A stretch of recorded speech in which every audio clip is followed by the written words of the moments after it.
I am Rajkumar Nagpal. I'm coming from Synopsys and I'm chair of D5 work group. And I'm going to give you a little bit of overview of the D5. So MIPI D5 is a physical layer, and this physical layer is targeted for camera and display applications. And basic, application segments are smartphones, IoT, and automotive domain. Um, this is a short reach file. It's not a long reach file. And the protocol supported by the D5 physical layer are CSI2 for the camera serial interface, and for the display serial interface, it is DSI as well as DSI2. Okay. The present supported data rate is 11 gigabit per second per lane. Okay. And by the way, this physical layer is targeted to be low power, specific low power applications and low EMI applications.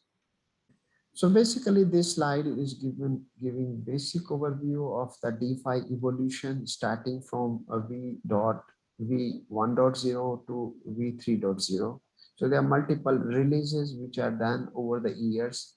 And by the way, this is basically telling in which year this specification got board approval.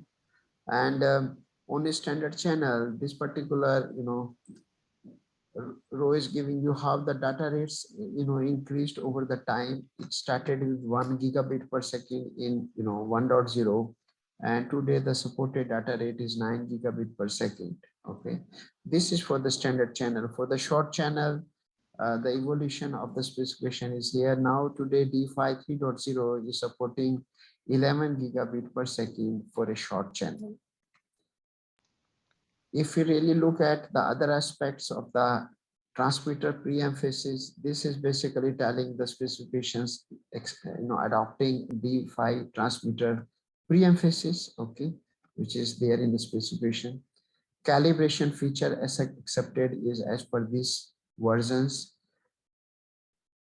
Reference clock jitter specification is also really put into the specs as per given below. Receiver equalization is adopted only in D5 3.0, as we actually needed the receiver equalization to really approach 9 gigabit per second. By the way, here we are not using any DFE, but we are talking only CTLE block. And CTLE block is adopted just to keep in mind that we are always very conscious about the power consumption, power dissipation versus data rate. So this is with that perspective, it is chosen. This physical layer is supporting unterminated mode, wherein you don't need to put termination at the receiver, and unterminated mode is supported from V2.0 until V3.0 it is supported. Okay. Only thing is you will use unterminated mode not with the long channels, but a short channel. Okay. Then we actually move to LV-LP mode in moving from D5 2.1.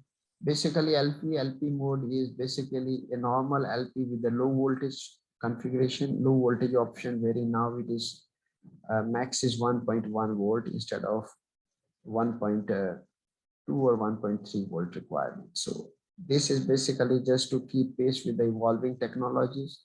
We want to really provide a platform for the implementers to really use advanced nodes for the implementation without much of the design complexities. Okay. Then in the LP mode, we have got alternate LP mode, which is basically an alternate mode to LP. And here, most of the signaling is actually happening in HS domain, electrical domain. So the advantage of alternate LP mode, although it's an optional mode, is that your channel is treated as a transmission line, and since your channel is treated as a transmission line, you can go with a long reach kind of configuration. So if you're using a long channel, alternate LP mode is very useful for the implementers. Okay.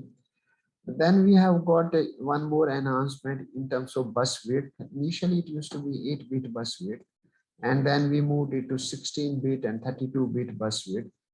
Basically, this is required when your data rates are growing.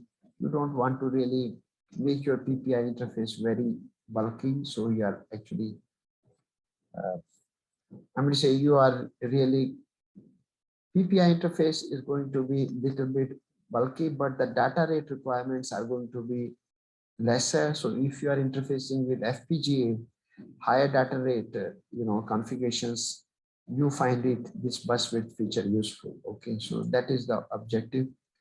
And optical interconnects are supported in DeFi 2.0 onward. High-speed reverse mode is supported. 5 generated and detected packet delimiters are supported in DeFi. Fast bus turnaround is supported. By the way, DeFi is a um, it's like a half duplex configuration wherein you can really do the reverse data communication, and you need to do a proper configuration for that. So we are basically saying fast bus turnaround is supported in DeFi. And by the way, DeFi do support long channels for IoT application up to 4 meters, and these are the versions of the specification you can use. So a lot of features are added as we really make progress in the DeFi domain, and based on your application, one can really choose. Generally, we recommend to use the latest version of the specification, even if you are going to operate at lower data rates. That is, we say, because all the compliance test suites are really targeted with the reference, latest specification in mind. So try to adapt the latest specification irrespective of your targeted data rate as a reference. Okay. Then if I really see my protocol support for DeFi for the camera, CSI2 is here. So V3.0, which is the DeFi 3.0, is basically targeted by CSI2 V4.0. Similarly, DeFi 2.5 is supported, is actually referenced by CSI2 V3.0. Okay, so this is basically a basic references, cross-referencing table between CSI2 and DeFi. Similarly, if you really see the cross-referencing table for DSI or DSI2 with the DeFi, it is here. Okay, so latest specification of DSI2 is referencing to the DeFi 3.0 and DeFi 2.0 both. Okay, so this is the basic, table which really provides you a cross-referencing between DeFi specification and DSI or DSI2 specifications. So thanks for watching this presentation so far. And if you have any more questions, please visit our website at www.mipi.org, or you can drop a mail at admin@mipi.org for any further information on this subject.